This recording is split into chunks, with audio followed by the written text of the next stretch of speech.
Isabel and I used to spend hours together laughing behind your back. You think you're such a big wheeler dealer. Just shut your slutty little mouth, all right? This guy, James Altucher, he is pre-selling his new book, Choose Yourself, exclusively on Bitcoin. James, come on. Is this a genius marketing stunt, or do you really care about Bitcoin and the people who purchase and buy and sell this currency? Well, it's a little bit of both. I mean, it worked as a marketing stunt because here I am on CNBC talking about it. I had sold 2 businesses for at least $25 million. I had sold another business I had for $41 million, and yet here I was, dead broke. Nobody was giving me any opportunity at all, and I had $0 in the bank. It's what I call a choose-yourself currency. It doesn't depend on any other institution to approve its use. I keep making money, keep losing it, all of it. I needed the money. It was like I was a one-man science experiment about failure. Jesus, how many times has he been broke? Probably by now again. He'll be rich tomorrow. This dude is like the realest dude in the podcast world. The first draft of Choose Yourself, James was the most open to feedback, even though he was probably one of the most accomplished. When they first told me about your podcast, I Googled you and I went, oh, this is the kind of brain I want to be around. So what's the demand been like? The book went on sale yesterday. Well, I'm probably the best-selling author ever on Bitcoin only. Choose Yourself actually helped me get through federal prison. That book just helped me get through one of the worst moments of my life. I love the 10 ideas a day, idea muscle. I wanted to learn more about it myself, and the way I learn about things is by implementing it. So I made my own Bitcoin store and put my book for sale on it. Mad genius of marketing, James Altucher. James, come back soon. Let us know how it's selling. And you can buy us virtual drinks with your Bitcoin.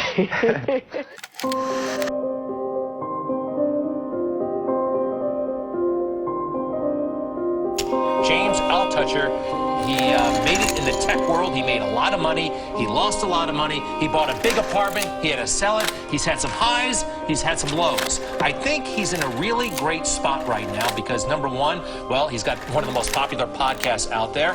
He's got a great blog that everybody loves. And he seems to have figured out the secret of life. You can read about it in one of his many books.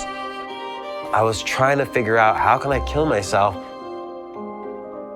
without anyone discovering it's a suicide. I was an addict. You own 15 physical items. Well, basically 2 outfits and a computer and an iPad. Nothing else. You don't own a home. Don't own a home. You don't even rent a home. You don't rent a home. I just travel around Airbnbs because they're usually furnished. Addiction's really about you feel this emptiness inside of you and you think for a microsecond something fills that emptiness. Unfortunately, I throw out my comb, though, so I don't... Yes, we see that. What about a car? No car. I don't even have a driver's license. For me, having money, I thought was the only way I could have any self-worth at all. And so I thought, okay, I have 10 million, but it's not enough. I need 100 million. Do you think you'll ever go back to a permanent domicile again in your life? I don't want to say never, but I don't think so. I went from... At my peak, I would look at my bank account and I would think, oh my God, this is so great. I have over $15 million in my bank account. It says here, choose yourself, be happy, make millions, live the dream. And that addictive quality helped me lose all the money.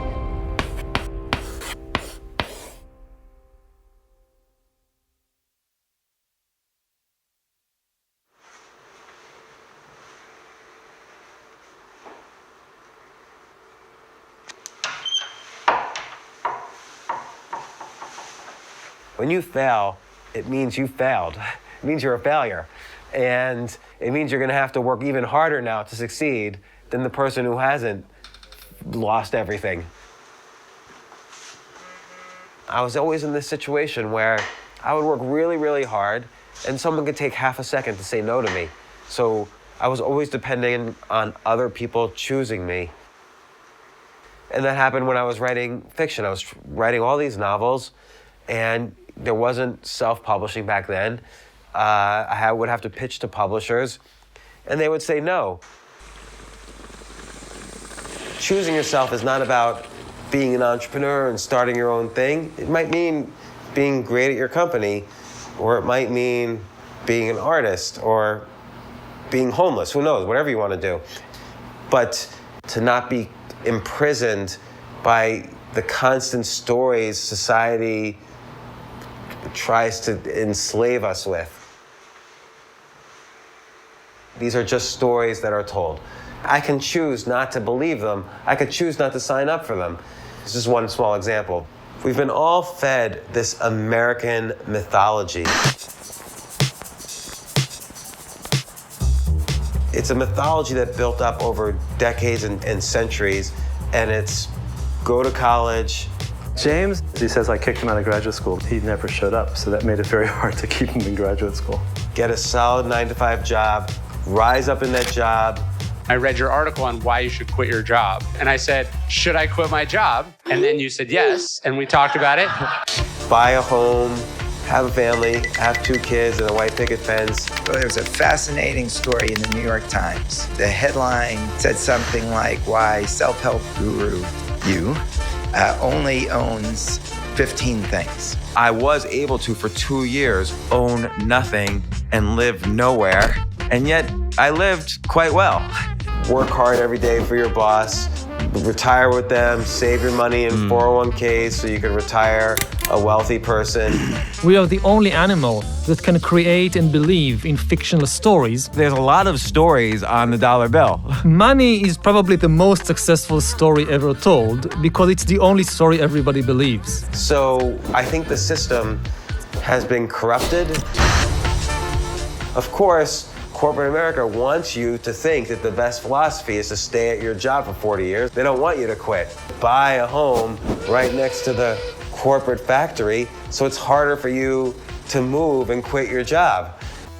Of course, corporate America will then fund and work hand in hand with the government at lending you an obscene amount of money to buy your house and send your kid to college, because now you're in hock to the government and to the bank, your local banks in your town, and you have to keep working. You can't do what you want to do. You can't do what gives you freedom in life because you're in prison from debt. So that, along with this neediness I still felt in myself, like, could a publisher choose me? Could a TV company choose me? Could an investor invest in me? I felt this need always to be chosen. I realized I needed to develop a philosophy just for me, for myself internally, to succeed. I needed to choose myself for success.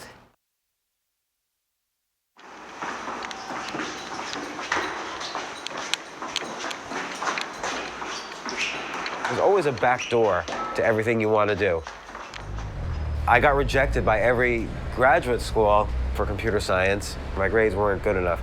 But Carnegie Mellon was making the best chess computer in the world. So they accepted me because I was a ranked chess master and just put me in the office and I would just play this computer all day long. It just sucks being like a middle-aged white man. So that was my back door there. But I dropped out of graduate school anyway. I really wasn't interested in it. And I was obsessed with writing fiction. And I wrote novel after novel. Nobody would publish it. And so I just kept trying and trying, and it was all like horrible, but maybe I learned the skill of, after so much practice, I learned how to be a better writer. And then finally, I decided, you know what, I'm not gonna get published. I took a job offer from HBO and I moved to New York City. At HBO, my job, I don't know if you remember, Time Warner was doing this experiment in Orlando to set all the homes up in Orlando with interactive TV on the cable lines. And I kept trying to say, no, there's this new thing, the World Wide Web. You should use that instead. And you could watch videos on these new things called browsers on the computer, not on your TV. And I remember my boss saying to me, James, just relax. The cable guys know a little bit more than you do about entertainment and how this works. They didn't know anything about the web. And then eventually, I worked like 72 straight hours over Christmas weekend, and I put all of HBO on an intranet. I put all their databases, even their cafeteria menu, their HR database, all on this internal web browser. And they were like, oh my gosh, you just rewrote all of the software we spent millions of dollars building, and you did it in a weekend. And I said, yeah, that's what I'm trying to explain to you. This is a new method for building software platforms. It's great. And so I started a company after that to help make websites for these companies. My company was called Reset. This was the first company I really started that was successful. I worked for James at three different jobs, and he had a small agency called Reset. You know, anybody who interacted with him always just walked away impressed. You know, you were always just kind of walked away like, wow, that person, you know, that guy's really different. I was the main sales guy. I was also the main software guy. But the whole time, I kept my job at HBO, and it was nice to be at HBO while I had Reset, because HBO was Reset's biggest customer and at least initially. Yeah, it's a brutal business, and you taught me. It's funny because it's so even back then I knew that wasn't something that you would want to stay doing. But you taught me everything I knew about it, and then I, for like 12 more years, did exactly that same thing. I bet you got much better than me, because it's really hard to deal with clients. Yeah, it's really hard. Like, teach me, like, what's something I did wrong? There was no one else making websites then. There's very few people making websites then, and we were the cheapest and we were the best. So why wouldn't HBO use my own company, even though I was an employee at HBO? It was really funny. Like, I played that role. Like, you're very public with the fact that you don't always email people back, or you're not going to call anybody back, or like, you know, communication is sort of on your terms. And in the business world, that really doesn't work. So that was kind of... I set up HBO's website then after their intranet, and then other companies started saying, hey, can you help us set up our website? So the very first website for American Express, or for Time Warner, or for Miramax.com, or New Line Cinema, or all the record labels like Bad Boy Records, Loud Records, Interscope Records. We set up all of their websites. Probably had like 30 or 40 employees, millions in revenues. Finally, I made the leap when I knew Reset had at least 6 to 12 months of business in the can and would pay, you know, essentially double my salary at HBO, because I was making 2 salaries. When I realized, oh, I'm so dependent on one person choosing me, that's when I left to do Reset full time. That and the fact that we had enough business.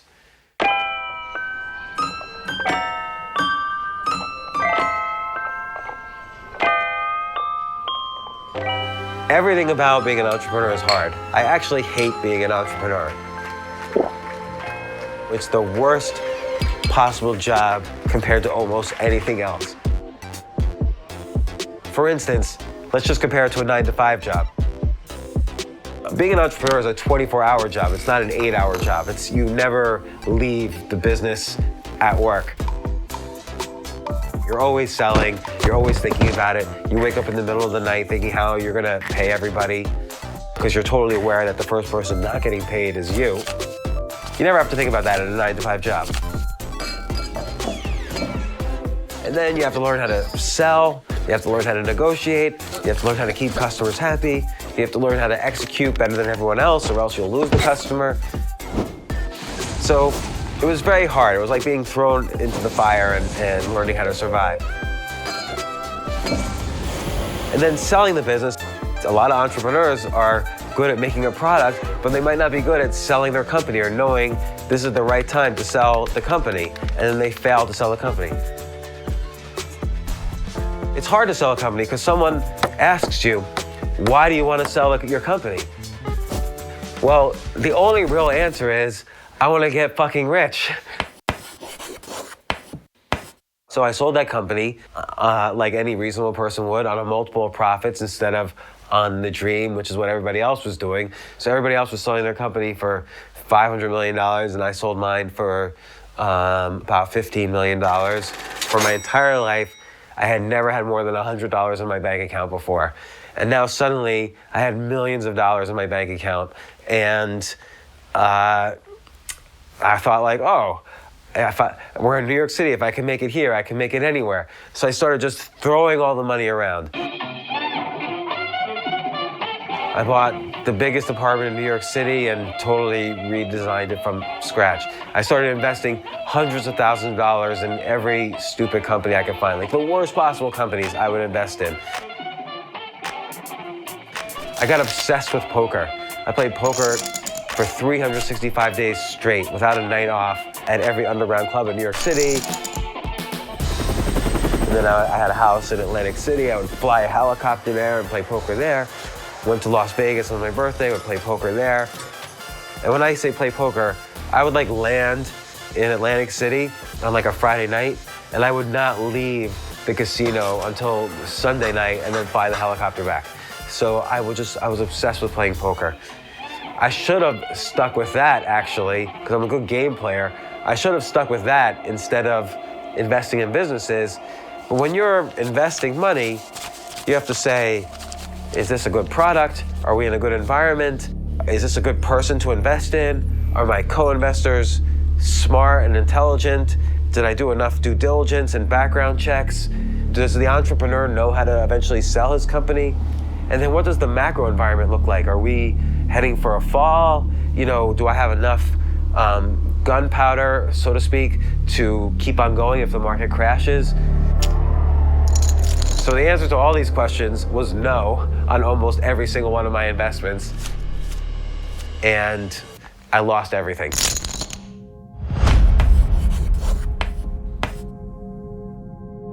Good. You guys are rocking. Hi, I'm This Scott. is Nick. Steve, you know your cousin Steve?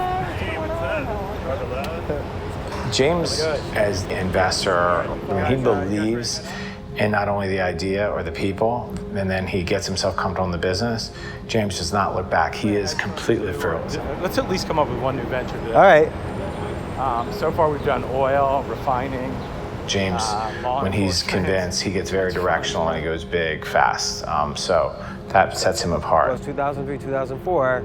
I was one of the first investors in Iroquois. That could set up for big returns, which bear some real volatility.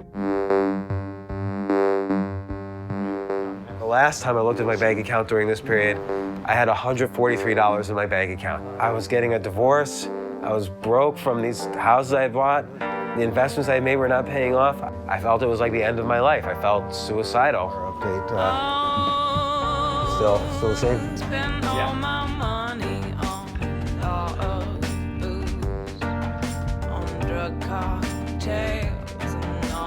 Yeah. It was my birthday. I was having a birthday party at my 20th Street loft. And he brought his girlfriend, soon-to-be fiance, and he was going to Russia to meet her parents. And he had his ring in his pocket, and he was leaving the next morning. I woke up to his phone call, and he said, I didn't get on the plane. I said, where are you? He goes, I'm right across the street. And I said, okay. Because when I had a lot of money, I got myself a $4 million life insurance policy. Looked at it, I'm like, oh, okay, I'm worth nothing. So as a father, I'm worth nothing to them, but at least I can die and give them $4 million. I still didn't want anybody to think it was a suicide, so I was trying to be really clever. He goes, can I come up? And I said, sure. It comes up, and he's like, he tells me the story. He's like, I'm like, well, do you need a place to crash? He's like, yeah, I do. And so he goes, just for a little bit. I goes, James, as long as you want. So I think it was 4 or 5 months. I kind of lost track. The other thing is I didn't want it to hurt. Like most of the time, people kill themselves in ways that are extremely painful. It just broke my heart. My office, this apartment. So I found the perfect way to kill myself. I won't reveal it, where it'd be very, very hard for anybody to determine it was a suicide. And I just didn't do it. I thought, you know what? I'm gonna try one more day. And then the next day, I was just a chicken. And I just wanted to keep going because since I had already decided, oh, okay, I could kill myself anytime I want, what's the harm in going one more day? So as long as I was able to eke out a little bit of money here and there. So I did this thing. If you go to the bookstore and you go to the investing section, there's probably 200 books. I read every single one of those books. I wanted to learn what was I doing wrong? I had a lot of time on my hands because nobody was giving me any job. And then I wanted to understand investing a little deeper than the books. So I downloaded 60 years of data from the stock market. For every stock, there's data every day. What did it open at? What was the high of the day? What was the low of the day? What was the close? So I downloaded all this data for every stock dating back to 1946, right after World War II. And since I knew how to program, I wrote software to statistically model all of this data. Why does Microsoft go up on these occasions? Why does Apple go down here? Why does Exxon go up at this point?